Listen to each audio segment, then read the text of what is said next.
அப்படிங்கிற வெளியலை கொண்டு வரக்கூடியவர்கள். நம்ம எல்லாரும் ரொம்ப அழகா கரவொலி எழுப்பி நம்மளுடைய மதிப்பிற்குரியவர்களை இதயபூர்வமாக வருக வருக வருக என மனமாற வரவேற்கலாம். டிஜி அவர்களுடைய பிறப்பு சவுத் ஆப்பிரிக்காவில் ஜாம்பியா நகரத்தில் ஏற்பட்டது. அவங்க 12 வயசுலேயே 1972ஆம் ஆண்டுல இந்த இயக்கத்தினுடைய தொடர்பில் வந்திருந்தாங்க. ஜாம்பியால ஃபர்ஸ்ட் டைம்ல பிரம்மகுமாரிகள் சகோதரிகள் போகிறப்ப திதிஜி கிட்ட சொல்றாங்க, நீங்க வீட்டுக்கு போய் இப்படியெல்லாம் சொல்லுங்க அப்படின்னு. அப்ப திதிஜி அவர்கள் கேட்கிறாங்க, வீட்டுக்கு போனோடனே யார் வந்தாங்கன்னு நான் போய் சொல்றது அப்படின்னு கேட்கிறாங்க.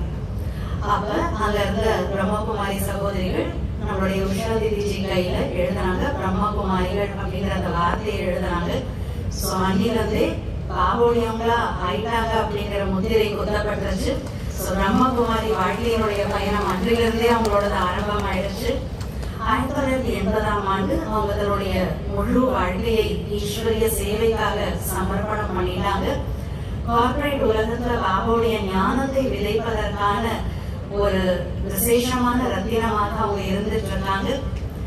திதிஜி அவர்களுடைய நாட்டில் சாட்சாத் சரஸ்வதி தேவியே வசிக்கிறாங்க. ஞானத்தினுடைய ரொம்ப ஆழமான அந்த ரகசியங்களை ரொம்ப சகஜமாக உதாரணங்களோட வழங்கி நம்ம எல்லாருக்கும் முன்னால எடுத்து வைக்கிறாங்க. பல பேருடைய புத்தியை அது டச் பண்ணுது. மேலும் திதிஜி அவர்கள் ஒப்பீகத்தை 12வது